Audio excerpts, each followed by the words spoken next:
Here she goes again. Hide your face, hide your neck, duck your head, wear an NFL football helmet when you are playing in a game versus DiJonai Carrington.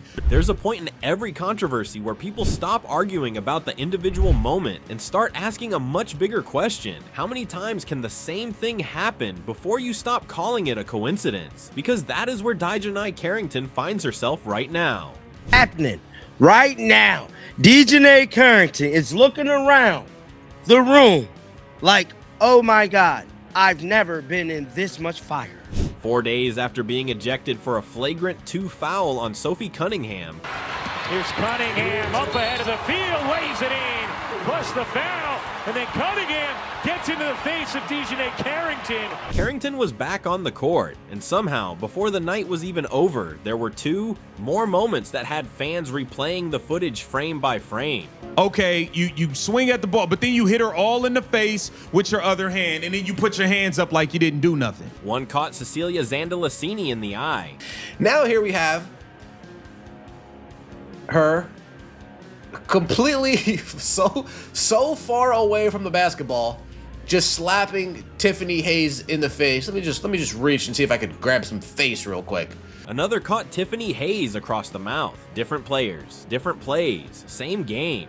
And suddenly the conversation wasn't about one foul anymore. It was about a pattern. Now, let's be fair here. On the Zandalasini play, Carrington's right hand clearly went toward the ball. That's not really up for debate. The problem is what happened with the other hand, which swept across and made contact with Zandalasini's eye. Later, Hayes drove toward the basket. Carrington went up with her, and her arm came down across Hayes' mouth. Neither play was upgraded to a flagrant, but after what had happened just 4 days earlier, nobody was looking at these plays in isolation anymore. That's the part Carrington's critics believe has changed. The benefit of the doubt is getting harder to give. Because 4 days earlier, Sophie Cunningham was flying toward the basket on a fast break when Carrington came from behind and made heavy contact across her head and neck. Cunningham went down hard. The officials initially called a flagrant 1. Then they went to review, and after the review, it became a flagrant-2. Carrington was ejected, and Cunningham immediately confronted her. It took teammates from both sides to keep the situation from becoming something even bigger. Oh, DiJonai, you hit her in the head and you drew blood. It was a flagrant-2. You should have been ejected.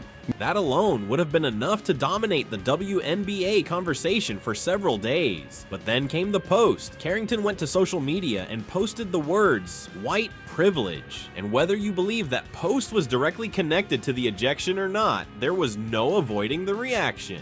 Because of the timing, because of what had just happened, and because she tagged the Indiana Fever.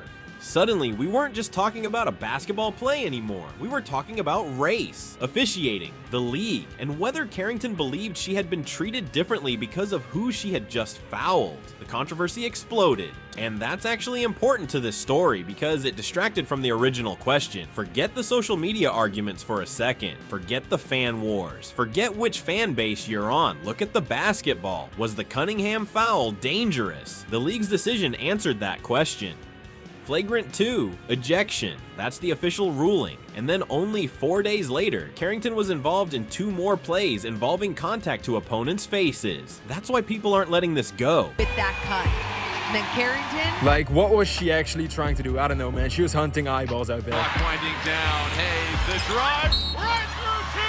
Tiffany Hayes was in some serious pain after this, and it makes sense because, again, DiJonai Carrington was just hunting eyeballs out there. Let's look at it one more time. She almost hit the ball. Because the timeline is brutal. It's not months apart. It's not even weeks apart. It's 4 days. And now the old footage is coming back. The Caitlin Clark incident from 2024. Because Carrington is not some reckless rookie who doesn't understand the speed of professional basketball. She's a veteran. She's talented. She's physical. And that's actually what makes the situation more complicated. Nobody needs to pretend Carrington can't play. She can. Her defensive instincts are real. Her athleticism is real. Her ability to pressure ball handlers is real. That's why teams keep wanting her on the floor. The issue isn't whether she can defend. It's what happens when that defense gets too close to the line, because there is a huge difference between being physical and becoming the story because of the physicality. A great defender makes the opponent uncomfortable. A defender who constantly finds herself at the center manner of controversies involving dangerous contact creates a completely different problem, and now Carrington has reached a point where every aggressive play gets examined through the lens of everything that came before it. That's how reputations work. Once a player develops one, every new incident gets added to the same file, and fans have already given this pattern a name. The eye poker label has been circulating since the Clark incident. You don't have to agree with the nickname. You don't even have to believe every accusation attached to it, but the fact that the nickname exists tells you how the public perception has shifted, and perception matters, especially now, because Carrington is playing for Chicago on a one-year deal. Her career has already involved multiple organizations. Connecticut drafted her in 2021. She was moved to Dallas in 2024. She later ended up in Minnesota, and now she's in Chicago. That doesn't automatically mean teams are moving on from her because of disciplinary issues. There are trades, there are injuries, there are roster changes, there are coaching decisions. Basketball is a business. But when you're trying to evaluate why a player's future might become complicated, you can't completely ignore the reputation surrounding her. And right now, the reputation is becoming louder than the basketball. That's the dangerous part, because Carrington doesn't need to be suspended for the situation to hurt her. She doesn't need to be released. She doesn't need to be fined. All it takes is for coaches and front offices to start asking one simple question: is the production worth the controversy? That's a much more serious question than whether one foul was intentional, and that question is now hanging over Chicago, because every time Carrington is involved in another viral incident, it isn't Connecticut's problem, it isn't Dallas's problem, it isn't Minnesota's problem. She's wearing a Chicago jersey, and the Chicago Sky have to own whatever comes with that. That's where this story gets uncomfortable, because the WNBA is growing faster than almost anyone expected. More eyes, more money, more sponsors, more mainstream attention. Every controversial moment gets magnified, and when a player repeatedly becomes part of viral conversations for physical incidents, the league can't simply assume the internet will move on. Sometimes it does, but sometimes the internet starts building a case, and that's exactly what appears to be happening with Carrington. The Cunningham foul gave the story momentum, the white privilege post gave it another layer, then the Zandalasini incident brought the old footage back, then Hayes. And suddenly the question isn't,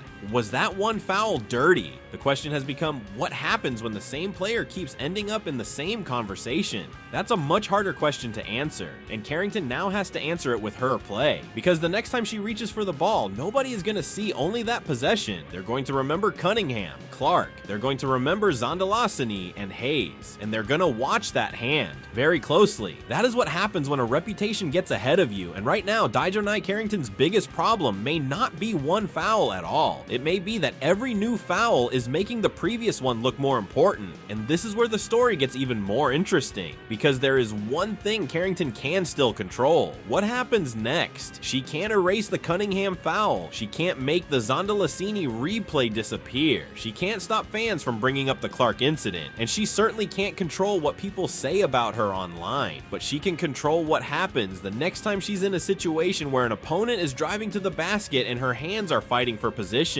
That's the moment that matters now, because if another incident happens, nobody is going to look at it as a completely isolated basketball play. The reaction will be immediate. Here we go again, and that's an incredibly difficult reputation to escape. This is also why the league's response matters. The WNBA has rules for dangerous contact. Officials have the ability to review certain plays. The Cunningham incident was reviewed and upgraded to a flagrant-2, but the two later incidents involving Zandalasini and Hayes weren't treated the same way. That difference is going to keep people talking. Not necessarily because every hard foul deserves the same punishment. They don't. Context matters, intent matters, the actual contact matters, but consistency matters too. If the league wants players and fans to trust its disciplinary process, people need to understand where the line is, and Carrington's situation is becoming a perfect test of that line, because eventually the conversation has to move beyond social media, beyond fan bases, beyond Caitlin Clark and Sophie Cunningham. The question is much simpler. What does the league consider unacceptable contact, and does that standard standard apply the same way every single night? That's the conversation that actually matters. Because if Carrington continues to play aggressively without another major incident, this entire controversy could eventually cool down. She can change the story herself. A few months from now, people could be talking about her defense again, her steals, her athleticism, her ability to guard multiple positions. But if another controversial play happens, the story changes immediately. At that point, people won't be debating whether the first incident was accidental. They'll be looking at the accumulation, and accumulation is what makes this dangerous for Carrington's reputation.